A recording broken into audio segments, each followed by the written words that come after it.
What's going on, guys? Today's date is Monday, January 31st, 2022.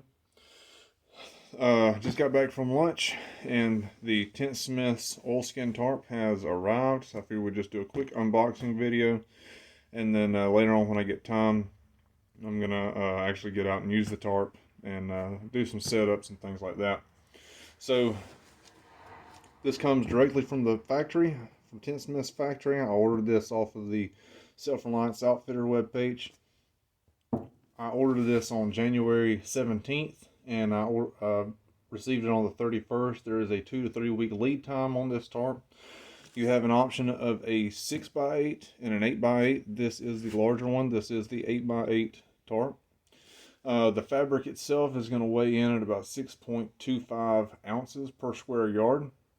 The 6x8 size tarp is listed on the webpage at 3.2 pounds with a price tag of $230 plus shipping. The 8x8 is listed at 4.2 pounds with a $250 price tag plus shipping. With shipping and everything, I have a grand total of $263.93 into this tarp. The package dimensions from the box is going to be 12 inches long, about 9 1/4 wide, and 4 5/8 thick. So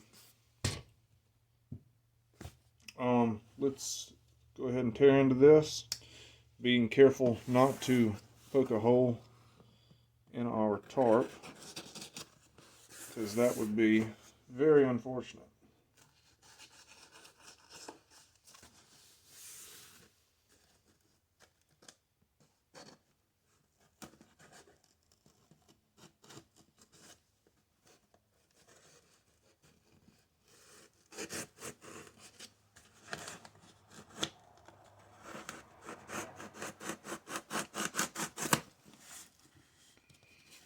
Righty.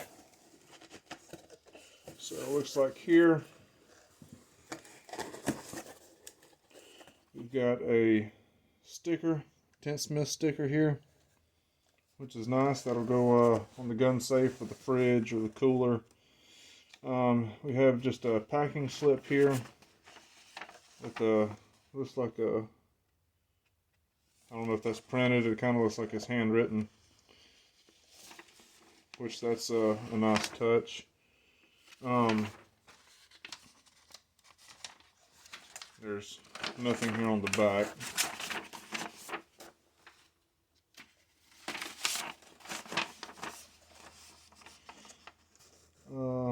Authentic historical tonnage, Tentsmith, congratulations on your purchase. It's just a nice little note here. Looks like it goes over some different care instructions. Looks like they included a sample of the fabric. I don't know if this would be for testing the cleaning, using different cleaning products on it or something like that. Maybe I'll go over the letter and see if there's some detail on that. There is some paper packaging there. And then the tarp itself, which I actually expected the tarp to be quite larger after being packaged up. So that's really nice. It's a lot smaller, and it's not as heavy as I kind of thought that it would be either. Feels very durable, very heavy duty. Seems like the seams are very well sewn, very nice, supple, almost a leather, waxy leather feel to it. These really nice, big, heavy duty tie out points. So let's take a look at this letter and see if there's any specific information I can share with you. from that. Alright, so this letter just kind of goes over that this tarp isn't coated with any type of fire retardant coating, and it's not a tent, so it doesn't conform to any state or federal tent laws regarding its flammability.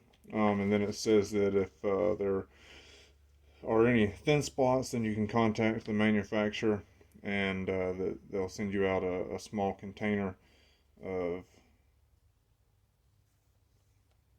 what do they call it here, of a small tin of reproofer for that area. And it says that sunlight and dryness are your tarp's best friend, because bacteria loves to grow on the cotton material. So that's pretty much it, and that's the gist of the packaging. I can't wait to get out and actually use this tarp and test it out. Alright, so I was doing some thinking, and we've got this sample of fabric here, and their letter says that it doesn't have any type of fire retardant coating on it. But I was wondering exactly how non-fire retardant is it. So let's do a couple of strikes with the ferro rod, and let's see what happens to it. And it's not a great test, but I'm just going to pour a little bit of water on here after we get done and see if anything leaks through, if there's any burn holes, if it just spontaneously combusts. So let's check it out and see. If you were too close to a fire, your fire popped, you've got some embers that rain down onto your tarp.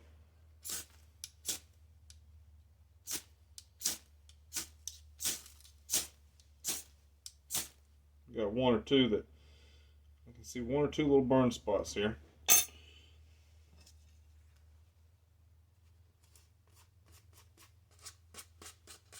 Okay. It looks like, it kind of looks like the ember landed, and then whatever wax or material that was there for the impregnation, looks like it kind of melted it away as a fuel or something, because there is still a little spot there. The color had changed, but it's not super, there's no hole there. Doesn't look like there's a hole there at all. Let's say that we had a small piece of char cloth that landed by accident on our tarp, and that char cloth got lit up by a popping fire.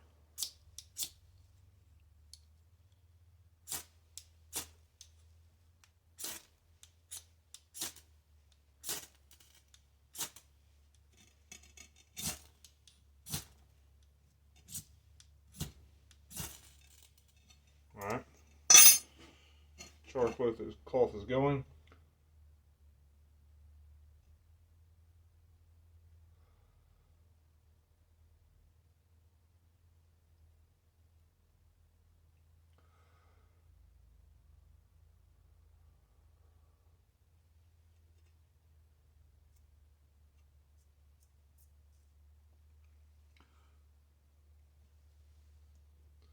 Really doesn't look like it's doing anything at all. Let's try this.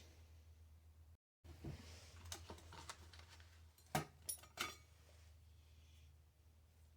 get some of our mini Inferno.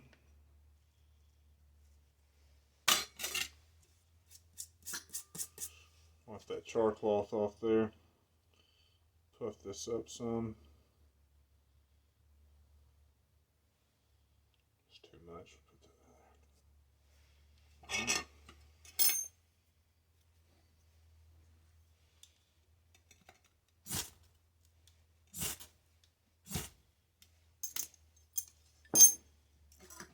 Alright, we'll just let that sit there and burn for just a minute.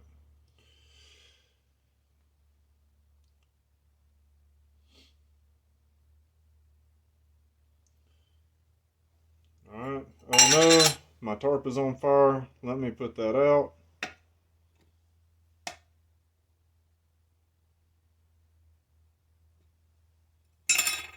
Alright. So, uh-oh, my tarp just caught fire. What we'll do is we'll use Tentsmith's welcome letter, a thank you letter for purchasing a tarp. We will put it in the lid to my fire kit. We'll get it about center here. Pour some water.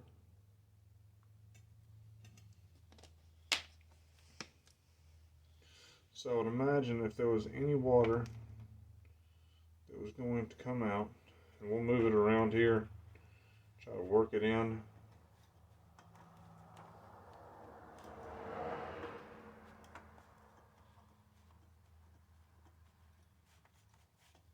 Alright. Let's pick this up. See if there's any water damage to the paper. Nope.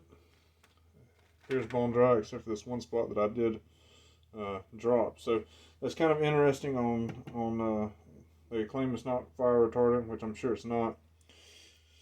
But you know, it's kind of impressive for what it is. So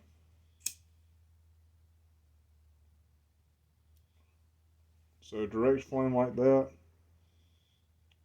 that'll start eating away that impregnated material.